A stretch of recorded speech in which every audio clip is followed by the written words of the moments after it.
మనం ఈరోజు కార్తీక దీపం రివ్యూ చూద్దాం. సూరజ్కి పెళ్లి సంబంధాలు ఎందుకు చూస్తున్నారు? అది నువ్వెందుకు అడుగుతున్నావు? ముందు నేను అడిగిన దానికి సమాధానం చెప్పండి. సూరజ్కి మీరెందుకు సంబంధాలు చూస్తున్నారు? సూరజ్కి నీకు పెళ్లి జరుగుతుందేమో అనుకున్నాము. సూరజ్ ఏమో నీ మనసులో నేనున్నాను అని నిరూపిస్తేనే పెళ్లి అంటున్నాడు. నువ్వేమో జీవితంలో పెళ్ళే చేసుకుని అంటున్నావు. ఇంకా మీ ఇద్దరి మీద ఏ ఆశలు పెట్టుకుని ఎదురు చూడాలి? ఏ బంధం లేకపోయినా ప్రేమగా వదిన అని పిలుస్తున్నాడు. తన విషయంలో నాకు ఒక బాధ్యత ఉంటుంది కదా. మేము తనకి శ్రేయోభిలాషలాగా ఉండాలి కదా. మరి నాకు శ్రేయోభిలాషులుగా ఉండొచ్చుగా. నీకు మాతో బంధం అవసరం లేదు కదా. మీకు నా విషయంలో బాధ్యత లేదా?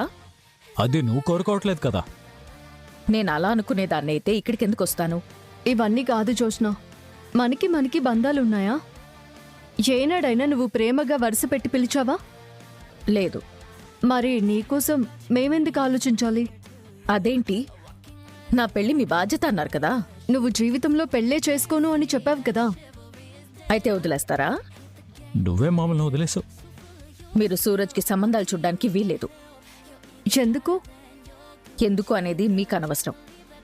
మీరు వాడికి సంబంధాలు చూడడం నాకు ఇష్టం లేదు. ఎంతసేపు చెప్తావు ఈ సోది? పాయింట్కి రా. పాయింట్ ఏంటి బావా? ఈవిడి గారు వచ్చిన పర్పస్ ఒకటి, మాట్లాడుతుంది మరొకటి. అది నాకు అర్థమవుతుంది. దాన్ని ఒప్పుకోవడానికి ఈవిడికే ఈగో అడ్డొస్తుంది. ఆ ఈగోని దాటి నీ మనసులో ఏముందో చెప్పు. వాడంటే నాకు ఇష్టం. ఎవరంటే? సూరజ్ అంటే నాకు ఇష్టం. అర్థం కాల, క్లారిటీగా చెప్పు. ఇంతకంటే ఎలా చెప్పాలి? వాడు నన్ను రిజెక్ట్ చేశాడు అన్న కోపంతో నేను అలా ఉండిపోయాను. కానీ నా కోపానికి ఆవేశానికి అర్థం తెలుసుకునేలోపు పరిస్థితి నా చేయి దాటిపోయింది. ఏం దాటిపోయింది? సూరజ్కి మీరు పెళ్లి సంబంధాలు చూస్తున్నారు. ఆ సూరజ్ కూడా వేరొకరిని చేసుకోవడానికి ఇష్టపడుతున్నాడు. ఉన్నాడు కానీ చూడాలి కదా. ఇంక చూడాల్సిన అవసరం లేదు. ఎందుకు? సూరజ్ అంటే ఇష్టమని చెప్తున్నాను కదా. నేను వాణ్ణి ప్రేమిస్తున్నాను. సూరజ్నే పెళ్లి చేసుకుంటాను. సూరజ్ నాకు కావాలి. ఈ మాట ఎలా నమ్మాలి? నా మనసులో వాడే ఉన్నాడు. ఎబ్బే, ఇది కూడా నమ్మడం కష్టమే. నా మనసులో నువ్వు లేవు. సూరజ్ మాత్రమే ఉన్నాడు. నేను నమ్మను. బావా, మొహం మీదే అనేసరికి బాగా ఫీల్ అవుతున్నట్టున్నావు. ఫీల్ అవుతున్నాను. బావా, హ్యాపీగా ఫీల్ అవుతున్నాను. మీరు ఎలాగైనా ఫీల్ అవ్వండి. నన్ను మాత్రం ఫూల్ని చేయకండి. నీ మనసులో సూరజ్ ఉన్నాడని నేను ఎలా నమ్మాలి? నాకు నమ్మకం కుదిరింది కాబట్టి మీరు నమ్మాలి. నా అంతట నేనే వచ్చి చెప్తున్నాను కదా. సూరజ్తో పెళ్లి కోకినా? ఓకే దీపా. మళ్ళీ పెళ్లి చేసుకోను లాంటి నిర్ణయాలు తీసుకోగా. అవసరం లేదు. నిజంగా వాడంటే నాకిష్టం బావా. అది అర్థం చేసుకోవడానికి కొంచెం టైం పట్టింది. నీకేంత టైం పట్టిందంటే ఇక సూరజ్కి ఎంత టైం పడుతుందో. ఆ టైం లేకుండా మీరు సూరజ్ మనసుని మార్చేస్తున్నారు కదా. సంబంధాలు చూడమన్నాడు, చేసుకుంటాను అనలేదుగా. చూడమనేది చేసుకోవడానికి కదా. అది నిజమే. దీపా, మీరు నా పెళ్లి చేస్తానని మన ఫ్యామిలీకి మాటిచ్చారు. ఆ మాట మీరు నిలబెట్టుకోండి. మా ఇద్దరికి పెళ్లి చేయండి. నువ్వు మారావా నువ్వు చెప్తున్నావు. అది నిజమని మేవెలా నమ్మాలి? ఎలా నమ్మించాలో చెప్పు బావా. ఏడవలా? తల కొట్టుకోవాలా? అవన్నీ నాకు తెలీదు. నాకు తెలిసిందంతా ఒక్కటే. నా మనసులో సూరజ్ ఉన్నాడు. సూరజ్ నాకు కావాలి. ఇదే మాట వెళ్ళి సూరజ్తో చెప్పు. నమ్మడు. కనీసం వింటాడు కదా. ఉపయోగం లేదు. నువ్వు చెప్పకపోతే సూరజ్కి ఎలా తెలుస్తుంది? మీరే చెప్పాలి. నీ మనసు మేమెలా చెప్పగలం? ఇంతకు ముందే అన్నావు కదా, నేను సూరజ్కి వదిన్ని శ్రేయోభిలాషిని అని. నువ్వు చెప్తే వింటాడు. అలాగే సూరజ్కి బావ మీద రెస్పెక్ట్ ఉంది. మీరిద్దరూ చెప్తే ఖచ్చితంగా వింటాడు. అందుకే మీ సాయం అడగడానికి వచ్చాను. మీరే సూరజ్ని ఒప్పించాలి. ఎలా ఒప్పిస్తారు, ఏం చేస్తారు, ఎలా చెప్తారు అన్నది మీ ఇష్టం. ఏదో ఒకటి చెయ్యండి. సూరజ్కి పెళ్లి సంబంధాలు చూడడం ఆపండి. నన్ను సూరజ్ని కలపండి. అయినా ఉన్నట్టుండి నీలో ఇంత పెద్ద మార్పేంటి? మాకే డైజెస్ట్ చేసుకోవడం కష్టంగా ఉంది. సూరజ్ ఎలా రిసీవ్ చేసుకుంటాడో.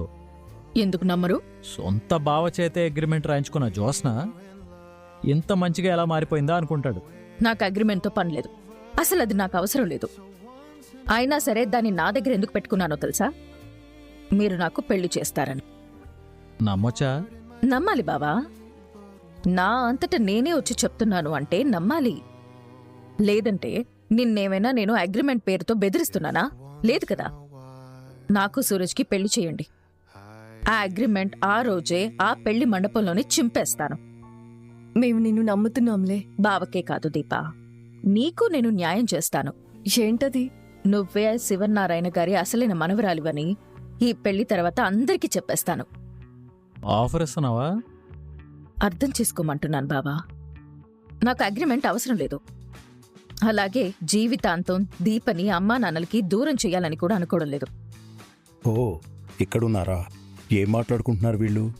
ఏదో ఒక రోజు మీరైనా ఈ నిజం అందరితో చెప్పాలి కదా. అందుకే నేనే ఈ నిజం అందరితో చెప్తాను. ఆ, చాలా పెద్ద పెద్ద నిర్ణయాలు తీసుకుంటున్నావు జ్యోత్స్న. నేను ఇవన్నీ ఆలోచించే చెప్తున్నాను బావా ఈ మాట. ఏం మాట? నా పెళ్లి తర్వాత ఈ నిజం అందరికీ తెలియాలి. ఏం తెలియాలి? నా పెళ్లితో మీ జీవితాలు మారిపోవాలి. దశరథ బావ అన్న మాటే జ్యోత్స్న అంటోంది. ప్లీజ్ నాకు హెల్ప్ చేయండి. ఓకే జ్యోత్స్న, నువ్వు ఎంతగా చెప్పాల్సిన అవసరం లేదు. కాకపోతే మా వైపు నుంచి మేమంతా ప్రయత్నిస్తాం.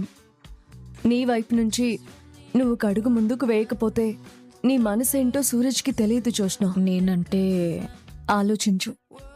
మనమేంటో ఎదుటి వాళ్ళకి తెలియజేయాలి. ఎలా చేస్తావో నీ ఇష్టం. నీ చేతలతో సూరజ్కి నీ మార్పు, నీ ప్రేమ తెలియాలి. కష్టం. ప్రయత్నించు. మాతో ఎలా చెప్పావో అలాగే చెప్పు. మాటలతో కాకపోతే చేతలతో చెప్పు. అంతేకాని దూరంగా ఉండడానికి చూడకు. మీరు నాకు మాట ఇవ్వండి. మీ పెళ్లి చేసే బాధ్యత మాది. హ్మ్, ఆహా, ఓకేనా? నా మాట కూడా అదే. అయినా మేము ఏనాడో మాటిచ్చాం, ఇచ్చిన మాట వదులుకోలేదే. థ్యాంక్స్ బాబా. ఉంటాను దీపా. నేను చెప్పింది మర్చిపోవద్దు. నీ ప్రేమని చేతల్లో చూపించు. అలాగే. ఏదో జరుగుతోంది. హూ. మన ఫోటోల డ్రామా వర్కౌట్ అయిందిపా. అవును బావా, జ్యోత్స్నలో మార్పు కనిపిస్తుంది. ఏం చేస్తుందో చూడాలి. జ్యోత్స్నేంట్రా ఇంత ఉదయాన్నే వచ్చింది? ఏం మాట్లాడాలంట? నేను మారాను, పెళ్లి చేసుకుంటాను, నాకు సాయం చేయండి అంటుంది. ఇలాంటి రోజొకటి వస్తుందని నేను కల్లో కూడా ఊహించలేదురా. వచ్చిందని సంతోషపడక బాధపడతావేంటమ్మా? బాధ కాదురా, సంతోషమే. కాకపోతే లేదు అంటున్నాను. ఊహించంది జరగటమే జీవితం కదమ్మా. అవునరా, జ్యోత్స్నలో ఈ సరికొత్త మార్పు ఎవరి జీవితాన్ని మార్చడానికో అర్థం కావడం లేదు. జ్యోత్స్న పెళ్ళైపోతే ఇంక నా కొడుకు ఆ ఇంటికి వెళ్లాల్సిన అవసరమే లేదు. అది కాదు కాంచనా, నీ కొడుకు. దీపా, వెళ్ళి టిఫిన్ పెట్టు. మాస్టర్కి బాగా ఆకలేస్తున్నట్టుంది. హా, దీపా పద. భలే తప్పించుకున్నావురా. నేను తప్పించుకోవడం ఏంటి? నేను పూర్తిగా వినుంటే అంతా ఇక్కడే మాట్లాడేవాణ్ణి. సగం విన్నాను కాబట్టి అర్థం కాక నిన్ను అడుగుతున్నాను. నీకేం అర్థం కాలేదు? జ్యోత్స్న పెళ్లికి మీ జీవితానికి ఏదో సంబంధం ఉంది. అలాగే జ్యోత్స్న ఏదో నిజం చెప్తాను అంటోంది. ఆ నిజం ఎవరి జీవితాన్ని మార్చబోతుందో తెలియదు. బానే విన్నావు. కొడుకువి కదా, నువ్వెక్కడ ఇబ్బంది పడతావో అని ఫాలో అవుతున్నాను. అవసరం లేని విషయాలు ఎంత తక్కువ తెలుసుకుంటే అంత మంచిది మాస్టారు. అరే, ముందా నిజమేంటో చెప్పరా. చూడు మాస్టారు, రేయ్, దాటిపోవాలని చూడకరోయ్. నిజం ఉందా లేదా? ఉంది. సరే, అయితే అదేంటో ఇక్కడే చెప్పు. చూడు మాస్టారు, నిజం అనేది గనిలో దొరికే బంగారం లాంటిది. బంగారం గనిలో దొరికినప్పుడు మట్టిలానే ఉంటుంది, దానికి వాల్యూ ఉంటుంది. అదే బంగారం ఒక వస్తువుగా తయారై షాప్లోకి వచ్చినప్పుడు దానికి ఒక విలువ ఉంటుంది. నిజం కూడా గనిలో దొరికే బంగారం లాంటిదే మాస్టారు. దాన్ని చెప్పే ప్లేస్ని బట్టి దాని విలువ మారుతుంది. సరేరా, నిజమైతే ఉందని ఒప్పుకున్నావు. కానీ ఆ నిజానికి దీపకి సంబంధం ఉందని కూడా ఉంది. ఇప్పుడు నిజం తెలియడం వల్ల ఎవరి జీవితం మారబోతోంది? నీ జీవితమా, దీప జీవితమా? ఇంతకు ముందు కూడా దశరథ బావ ఇలాగే చెప్పాడు. అంటే ఈ నిజానికి మీ అందరికీ సంబంధం ఉందా? ఉందా అంటే అందరికీ ఉంది, నీకు కూడా. హా? నాకు కూడానా? అవును మాస్టారు. అందుకే ఊరికి ఎవరిని అనుమానించు. జ్యోత్స్న వచ్చింది హెల్ప్ చేయమని, మేము తనకి హెల్ప్ చేస్తాం. సూరజ్ జ్యోత్స్న పెళ్లి చేస్తాం. అప్పుడు నిజం అందరికీ తెలుస్తుంది. అంతవరకు అమ్మ దగ్గర ఊరికే విషయాలు మాట్లాడు. రే, నాతో చెప్పరా, నేనెవరితో చెప్పను. అందరికీ ఒకేసారి తెలుస్తుంది, నీతో సహా. వెయిట్ చేయ మాస్టారు. ఒకవేళ జ్యోత్స్న పెళ్ళి ఆగిపోతే? మాస్టారు, అంటే పెళ్ళి ఆగిపోతే నిజం ఆగిపోతుందా? మేమేదో మనుషుల్ని కలపాలి పెళ్లి చేయాలి అనుకుంటుంటే నువ్వేంటి మాస్టారు అశుభం పలుకుతావు? అది కాదురా. ఏది కాదు మాస్టారు, అన్ని అశుభాలే మాట్లాడతావు. పద టిఫిన్ చేద్దాం. అది కాదు. ఒరేయ్ కార్తీక్, హా, వీడు మాట దాటేయడంలో నన్నే మించిపోయాడు. సూరజ్ జ్యోత్స్నల పెళ్లికి వీళ్ల జీవితానికి ఏదో సంబంధం ఉంది.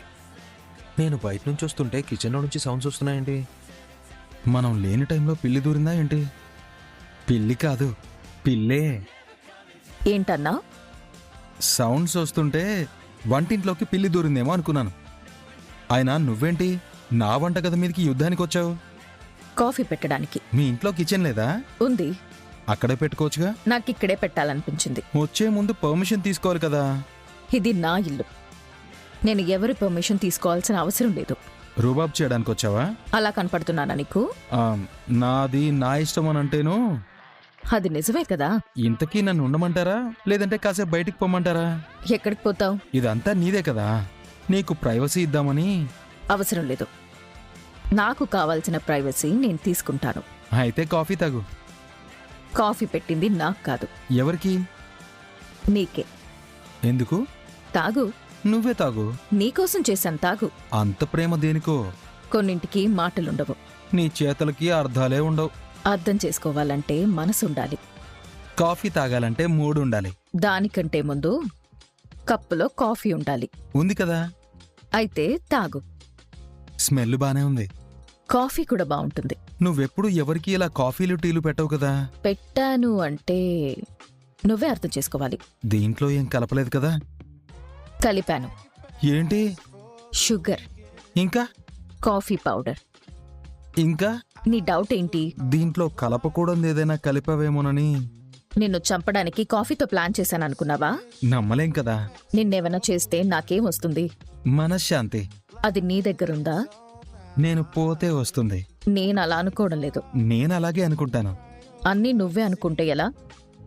ముందు తాగు. నమ్మకం లేదు. కాఫీ మీద? కాఫీ ఇచ్చిన మనిషి మీద. నీకోసం ఒక మనిషి ఎప్పుడైనా కాఫీ పెట్టిందా? పెట్టింది. ఎవరు?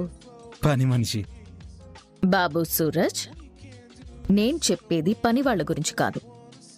నాలాంటి ఒక అమ్మాయి నీ కోసం ఎప్పుడైనా కాఫీ పెట్టిందా అని. లేదు. పెట్టింది అంటే ఏంటి అర్థం?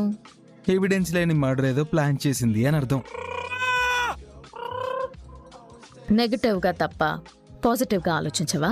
పాజిటివ్గా ఆలోచిస్తేనే ఇలాంటి ఆలోచనలు వస్తున్నాయి. ఇంకా నెగిటివ్గా ఆలోచిస్తే ఎలాంటి ఆలోచనలు వస్తాయో. దీంట్లో ఏం కలపలేదు. నీ ప్రాణాలకి నా ప్రాణం అడ్డు. నా ప్రాణాలకి మీ ప్రాణాలు ఎందుకు అడ్డేయాలి? అంటే నా ప్రాణాలకి ఏదో ప్రమాదం ఉన్నట్టేగా. మహానుభావా, నీ అనుమానం నేను తీరుస్తాను కదా. ఇటివ్వు. హ్మ్.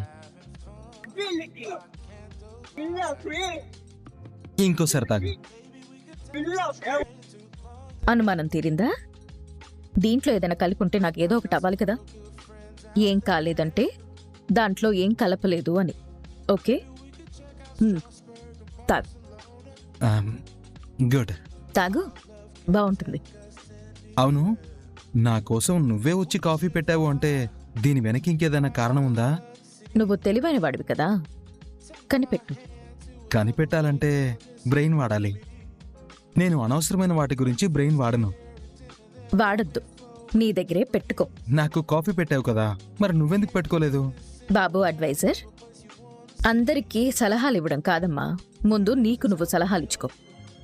ఒక అమ్మాయి వచ్చి కాఫీ పెట్టి తను కూడా తాగకుండా కప్పు నీ చేతిలో పెట్టి వెళ్ళిపోతుంది అంటే ఏంటర్థం? ఇప్పుడు నేను కాఫీ తాగుతున్నాను, ఒకేసారి రెండు పనులు చేయలేను. తాగు, బాగా తాగు. జోష్నా, ఏంటి? కాఫీ కప్ ఎవరికి అడుగుతారు? ఏంటి? అదే కాఫీ పెట్టావు కదా, ఈ కప్పు గిన్నె ఎవరికి అడుగుతారు? పెళ్లి చేసుకో, నీ పెళ్ళాం వచ్చి కడుగుతుంది. దానికి ఇంకా టైం ఉందిలే. కాఫీ బానే పెట్టింది. కావాలి సూరజ్కి నువ్వు మారడం కావాలి. నువ్వు మారావు, అది మాకు అర్థమైంది, నీకు అర్థమైంది. నేను మా బావ మీ ఇద్దరిని కలపాలనుకున్నాం. ఇంతలో నువ్వే అడిగావు నన్ను సూరజ్ని కలుపు అని. దానికి మేము ఓకే అన్నాం. ఒక మంచి సలహా ఇచ్చాం. ఎవరూ అవుట్ అవ్వలేదు కదా. మొదటి ప్రయత్నంలోనే అనుకునేది అయిపోతుందా? సూరజ్ మారడు అనిపిస్తోంది. సమస్యని వెంటనే పరిష్కరించాలి అనుకోకూడదు. ముందు దాన్ని అర్థం చేసుకోవాలి. నువ్విప్పుడు సమస్యని గుర్తించావు. దాన్ని అర్థం చేసుకోవడం మొదలుపెట్టు. దాని తర్వాత పరిష్కారం ఆలోచించాలి. అదెప్పుడు జరుగుతుంది? నువ్వు నాటిన మొక్కకి నువ్వే నీళ్లు పోయాలి. ఎప్పటి వరకు పోయాలి? అది దానంతటా అదే భూమి నుంచి నీళ్లు సంపాదించుకునేంత వరకు పోయాలి. అంటే అది చెట్టవ్వాలి. ఇదంతా ఎప్పుడు జరుగుతుంది? ఇప్పుడు నువ్వు మొక్కేశావు. అది చెట్టయ్యేంత వరకు నువ్వే దాన్ని జాగ్రత్తగా చూసుకోవాలి. కాస్త నాకు అర్థమయ్యే భాషలో చెప్తావా? నువ్వు సూరజ్ని నమ్మించే పనిలో ఉన్నావు. అతను నిన్ను నమ్మడు. పరీక్షిస్తాడు, పరీక్షలు పెడతాడు, మాటలతో బాధ పెడతాడు, మనసుని గాయపరుస్తాడు. ఇవన్నీ నీకు సూరజ్ పెట్టే పరీక్షలే. నాకు ఈ పరీక్షలొద్దు అనుకున్నావంటే మనిషినే వదులుకోవాలి. నువ్వు మనిషిని కావాలనుకుంటున్నావు కదా. అవును. సూరజ్ లాంటి వాడితో నీ జీవితం అద్భుతంగా ఉంటుంది. కానీ అద్భుతాలు అంత తేలిగ్గా జరగవు కదా. దానికోసం యుద్ధాలు చేయాలి. ఏం చేయాలి? నీలో మార్పుని సూరజ్ గమనించట్లేదు అని నువ్వు అనుకోవడం పొరపాటే. తను గమనిస్తాడు. ఎప్పుడు? తను ఊహించని పని నువ్వు చేసినప్పుడు. అలాంటిదేముంటుంది? వెతికితే ఏదో ఒకటి దొరుకుతుంది. ఆలోచించేంత ప్రశాంతత నా మైండ్కి లేదు దీపా. సూరజ్ని మాకు సొంతమని చెప్పుకోవడానికి ఎవరున్నారు? ఎవరూ లేరు కదా. పెద్దాయన ఉన్నాడు కదా. పెంచినతనా? ఆ, అతనే. అతనంటే సూరజ్కి చాలా ఇష్టం. వెళ్ళి అతని ఆరోగ్యం ఎలా ఉందో కనుక్కో. సూరజ్ అర్థం చేసుకుంటాడా? ఇది డ్రామా అనుకుంటాడా? నువ్వు ఎలా అనుకుని చేస్తే అవతలి వాళ్ళు అలా అనుకుంటారు. నువ్వు నిజాయితీగా చెయ్యి.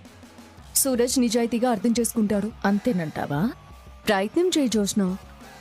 సూరజ్ నీ ఆస్తిని అంతస్తుని కోరుకోవడం లేదు. నీలో మార్పుని కోరుకుంటున్నాడు. అదే చూపించు. సరే దీపా, ట్రై చేస్తాను. మనకి కావాల్సిన దానికోసం చేయాల్సింది ప్రయత్నం కాదు, యుద్ధం. ప్రయత్నం చేస్తే ఓడిపోవచ్చు, యుద్ధం చేస్తే ఓడిపోము. సరే దీపా, యుద్ధమే చేస్తాను. ఉంటాను.